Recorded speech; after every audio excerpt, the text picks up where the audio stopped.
Senhores vereadores e aqueles que nos acompanham aqui no plenário, pela TV Câmara e pelas nossas redes sociais. Eu não poderia deixar de falar, Silvana e Irani, que essa discussão da violência contra a mulher, de gênero e de tantas outras questões é uma situação cultural, que nós como sociedade temos que ter o equilíbrio de fazer uma discussão à altura, respeitosa, sabendo entender as diferentes e respeitando a opinião de cada um. Isso é democracia.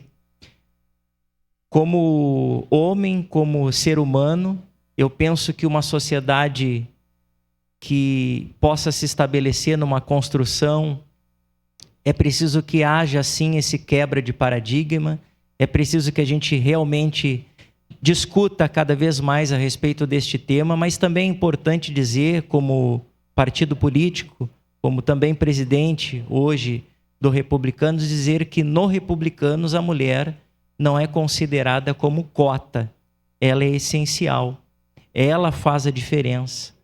E por isso nós temos aí nos nossos quadros mulheres que têm feito de fato a diferença, construído políticas públicas não apenas às mulheres, mas a toda a sociedade.